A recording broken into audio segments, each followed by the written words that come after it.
this video, I'm going to show you how to pick up and knit stitches around an armhole in a vest using my Wharf Street Vest as our example. If you're working on a different vest design, the instructions will likely be different, but the overall techniques that I'm going to show you here about how to pick up stitches at an underarm and then around an armhole will probably be similar. And so hopefully this video will be helpful regardless of the vest pattern that you're working on. In the Wharf Street Vest that I have here, I've already picked up and knit this side of my armhole so you can see. So now I am ready to pick up and knit on this side.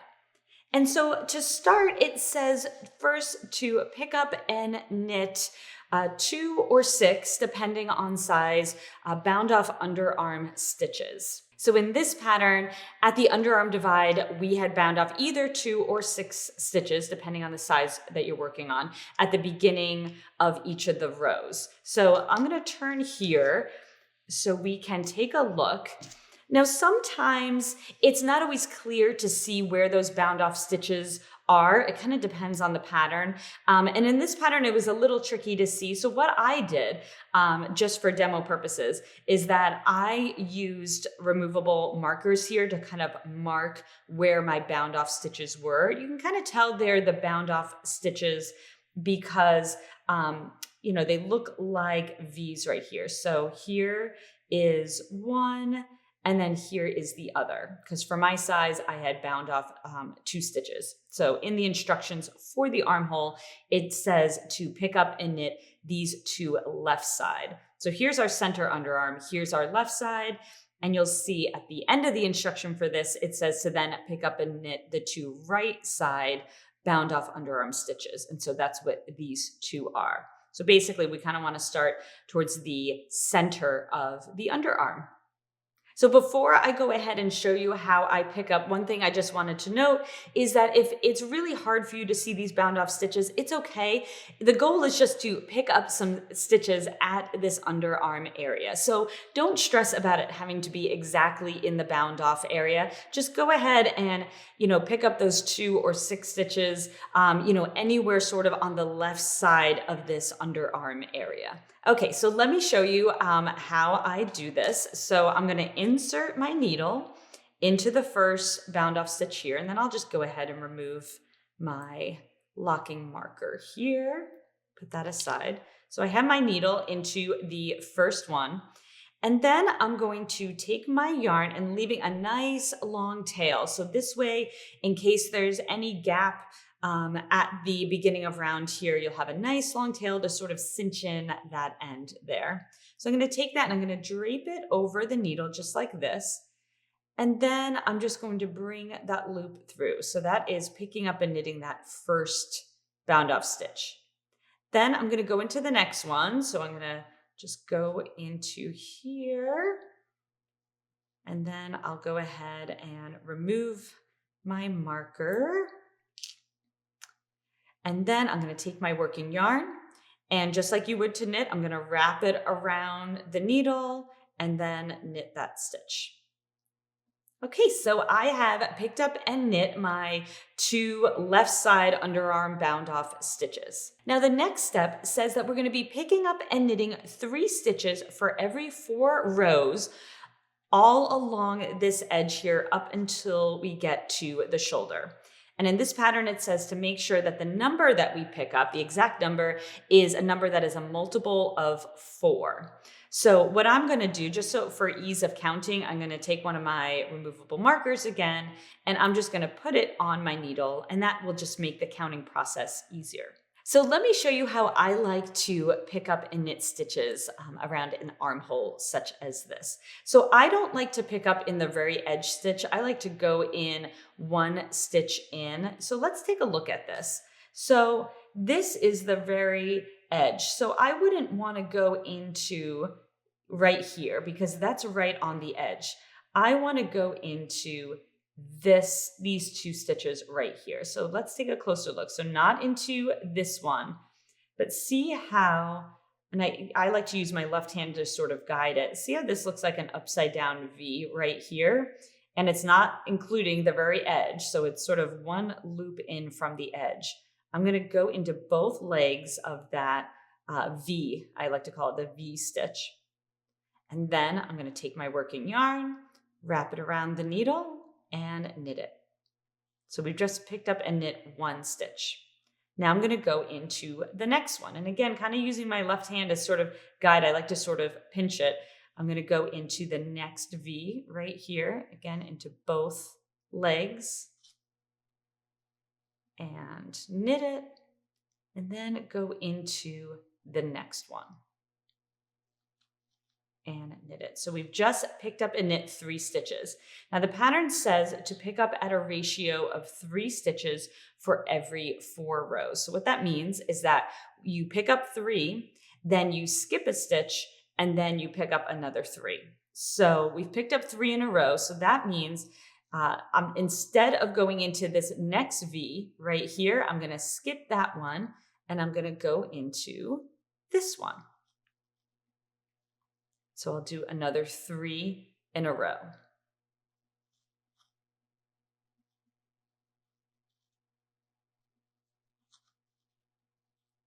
Okay, so then I'm going to skip the next one. So I'm not going to go into this one. I'm going to skip it and go into this one. Now, if you ever make a mistake, or if you notice as you're picking up I went too far in or too far out, the great thing with picking up and knitting is that it's so easy to just undo it. So if let's say I had messed up these last 2, all you have to do is take the stitch out, and just try again.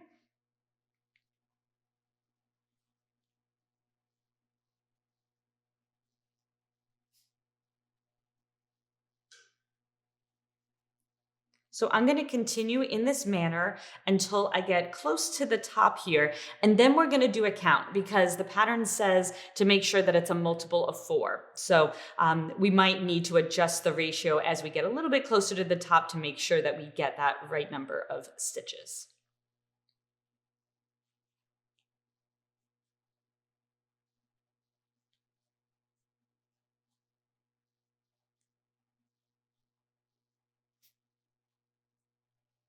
Okay, so I still have probably about 1.5 inches or so left to pick up and knit, but I've just counted, and from where I placed the marker, I have 39 stitches.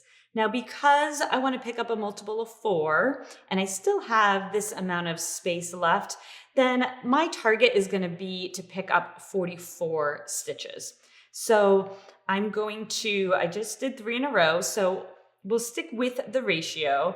And I'm going to skip the next one. And so now this is going to be 40,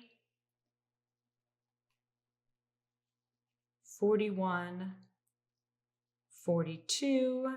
And I just have 2 more to pick up. So again, I'll skip the next one and then 43 and then 44. So then I would just recommend doing 1 more count to make sure, but I'm happy with that. So then what I'm going to do is I'm going to remove that locking marker I placed down there, and I'm going to place it up here, because now the next step is going to be to pick up the same number of stitches at the same ratio going down the other end of the armhole back down to the underarm area. So I'm going to start in the same manner and pick up 3 stitches in a row. And same as we had done on the other side, I just want to make sure that I'm not picking up into that very edge stitch like over here. I want to go into that V that's right next to it. So let's see, I'm going to go into this one right here. And then I will do 2 more in a row.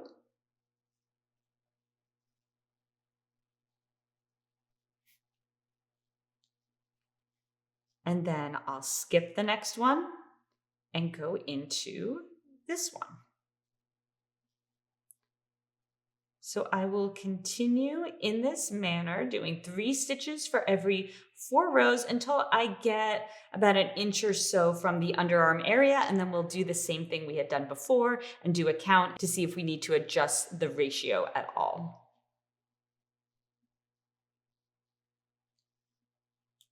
Okay, so I'm about an inch, inch and a half away from the underarm. And so I just counted, and funny enough, I have 39 stitches. That's the same amount I had had on the other side when I was counting. So I know that I have 5 more stitches to pick up before I get to the underarm area because I wanted to make sure to have the same number as I'd picked up on the other side, which was 44. So I'm gonna look here, and even you could just look at your V's and see, well, how many do I have left before I get to my bound off area?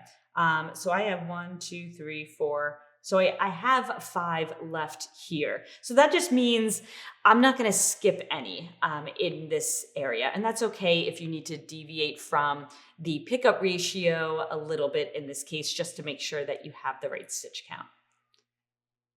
So I will go ahead and pick up my remaining 5 stitches.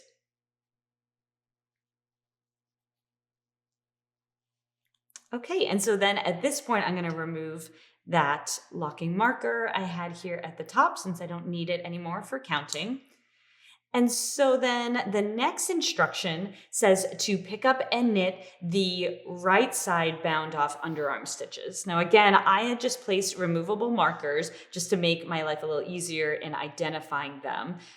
You could do the same if you find that helpful. And again, those bound off stitches, they look like those V's right on top here. Now, if it's hard for you to see in your design, again, like I said in the beginning, as long as you just pick up the number of stitches specified in the pattern, in this underarm area, you'll be okay. Don't stress if you can't identify the exact stitch because it's at the underarm, and so it's not in a very obvious, noticeable spot. So I'm going to now take my needle and I'm going to go into the first one right here and then remove my marker and knit it. And then I'm going to go into my next one here and then remove it and knit it. So now we have picked up all of our stitches here. So then the last instruction says to place a marker for a beginning of round. So I'm just going to take one of my locking markers here. I'm going to put it on the right needle. So that is our beginning of round. And then it says to join for working in the round. And all that means is that starting with the next round, you're going to start to knit in a circle. So I'm going to go ahead and now just knit our first round, which in this pattern, it says to knit 2, purl 2, and then repeat that all the way around. So I'm going to take my right needle, and this is the joining to work in the round part. Just insert it into the left needle here into the first stitch, wrap the yarn around the needle, and knit it. And now this first stitch is going to feel and look very loose, and that is okay because that was where we had joined the yarn. Remember, I had said to leave a nice long tail, and so I'm just going to cinch that up. And any looseness that you might see here, so see how even when I cinch it up, there's going to be a little bit of a hole here kind of when the sides were joined together. That is totally okay, and I will show you how we cinch that up after I work a couple of rounds here. But that is to be expected, so don't feel like you did anything wrong. So now I'm just going to go ahead and work my knit 2, purl 2 all the way around. Okay, so I'm just about at my beginning of round. So I've done knit 2, purl 2 all the way around, and then I'll just slip my marker. I'm going to be repeating that round 4 more times or until it measures 1 inch. So I just knit a couple more stitches. Let me purl the next 2, and then I just want to show you again see how we have a bit of a gap there. That's okay. I'm going to take my tail, and look what happens even just when I cinch that up like that. It really cleans up that whole area. So once I finish my ribbing, I will show you how I go ahead and cinch that up so there won't be any looseness or opening at all in that area. So I've just about finished my ribbing. I actually just had 2 more stitches to knit, or actually in this case, purl. So let me purl these last 2 stitches. And then I thought it would be helpful to show you how I bind off in pattern, because the pattern says to bind off in patterns. So that means that we want to bind off in the same knit to purl to pattern. So you want to bind off the stitches as they present themselves. So let me show you. So in order to bind off the first stitch, we have to work 2 stitches. So both of these are knit stitches. And so I'm going to knit them both. And then I'll work my first bind off. Now the next stitch is a purl. So I'm going to bring the yarn to the front and purl it. And then I'll work my bind off. Now the next stitch is also a purl. And again, you can tell it's a purl stitch because it has the bump right under the stitch. So I will purl and then work the bind off. Then I'm going to bring the yarn to the back because I know the next 2 stitches are knit stitches. So I'll knit, work the bind off.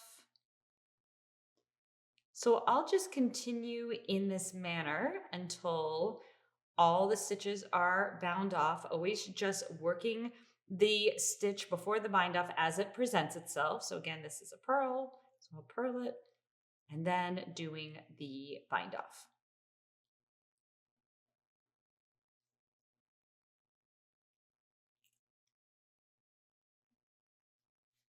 Okay, just have a couple more stitches to bind off here. Now my last one. All right. So then I will cut my tail. I always like to leave long tails for weaving in. And then I will pull this through. All right, so our ribbing is now done. So now let me show you how I weave in ends at the underarm area should you have any looseness like I have in mine right now. So first thing, let's turn the garment inside out and let's have it so the underarm area is facing you just like this so I can see my looseness right here. I'm going to take my tapestry needle and that tail that we had right at the underarm area, I'm going to thread that through my tapestry needle. And all I'm going to do, so I'm going to cinch that just a little bit. I want to trace around here, and that is going to tighten all of that up. So what I'm going to do is first I am going to go into this stitch right here. Then I'm going to go in, let's take a look. I'm going to go in to this stitch right here. And then I'm going to go into this stitch here. And a lot of this can just be experimenting and seeing because you can easily undo it. So what I'll do is I'll pull that through just like that. And then I'll always sort of check on this side like, okay, it's looking okay. Obviously I still have a little bit of a gap right there, but we haven't gotten up here yet. And so then because I want to cinch up here, I'm going to go in right there. And then I'm going to go into this stitch and then into this stitch. So again, sort of circling the area. There we go, just like that.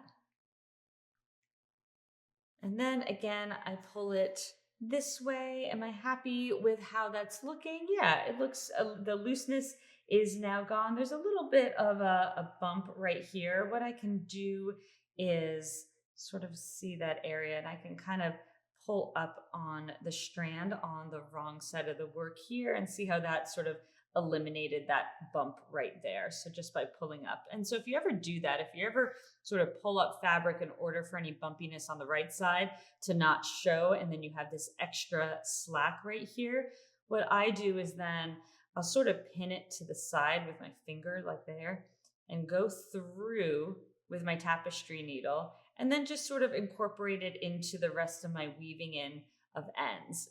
And see how that just sort of like tacks it in place a little bit. So I'll do that again. I'm going to go down this way and then go back into it this way and see how that really sort of tacked it down over to the side. And again, I'll flip it over. Yep, everything is looking really nice on this side. You can hardly tell there was any looseness. And so then I'm actually just going to go ahead and weave in the rest just along this edge here. This is where we had picked up our stitches. So it's often a good little area to utilize for weaving in. Okay, so that should be enough.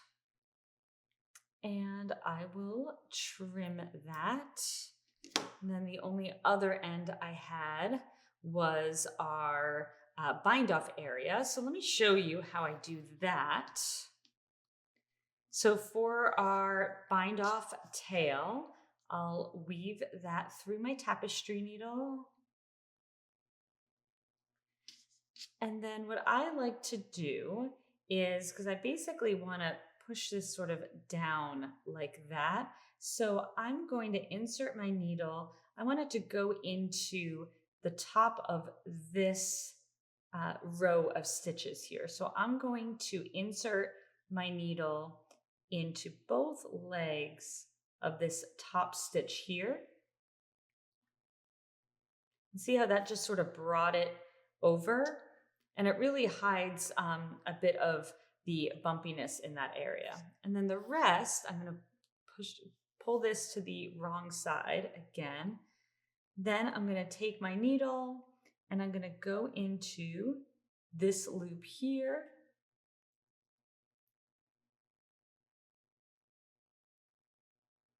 And then into some of the stitches going down that column of knit stitches, just like that.